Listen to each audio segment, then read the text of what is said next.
بسم اللہ الرحمن الرحیم۔ السلام علیکم دوستو۔ زمین عقل مندوں سے تو بھر گئی مگر درد مندوں سے خالی ہے۔ سامنے والے کی اگر رابطے میں بہت دیر ہو جائے تو دستک دے کر پوچھ لیجئے کہ وہ زندہ ہے۔ اگر وہ زندہ ہے تو یقیناً آپ وہاں مر چکے ہیں۔ جب انسان صبر کرنا سیکھ جاتا ہے تو اسے دنیا کی کوئی چیز نہیں توڑ سکتی۔ اللہ تعالیٰ ناراض ہو تو روٹی نہیں چھینتا بلکہ سجدے کی توفیق چھین لیتا ہے۔ جب محبت اور نفرت ایک ہی شخص سے ہو جائے تو اسے بھلانا بہت مشکل ہو جاتا ہے، اور پھر کبھی کبھی اندر کی گھٹن سے دل اور دماغ اس حد تک تکلیف میں آ جاتے ہیں کہ رو لینے سے بھی تکلیف کم نہیں ہوتی۔ یقین مانیں، صبر کی زبان اتنی طاقتور ہوتی ہے کہ ستانے والوں کی بنیادیں ہلا دیتی ہے۔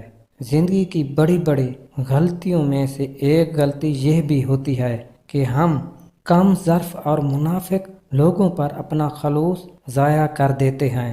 وہ آرزو جو باقی آرزوں کو کھا جائے وہ محبت ہے۔ نبھانا نہیں ہوتا تو رشتے مت بناؤ۔ کوئی دوسرا ٹوٹ جاتا ہے تمہارے ٹائم پاس کے چکر میں۔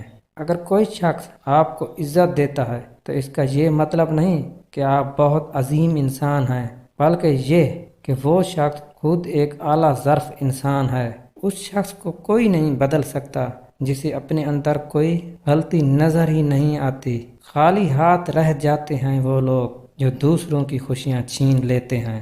جو شخص تم سے سچا پیار کرتا ہو وہ کبھی نہ کبھی یہ دو سوال ضرور پوچھے گا۔ نمبر 1، تمہاری زندگی میں میری کیا اہمیت ہے؟ نمبر 2، مجھ سے پہلے تمہاری زندگی میں کوئی تھا یا نہیں؟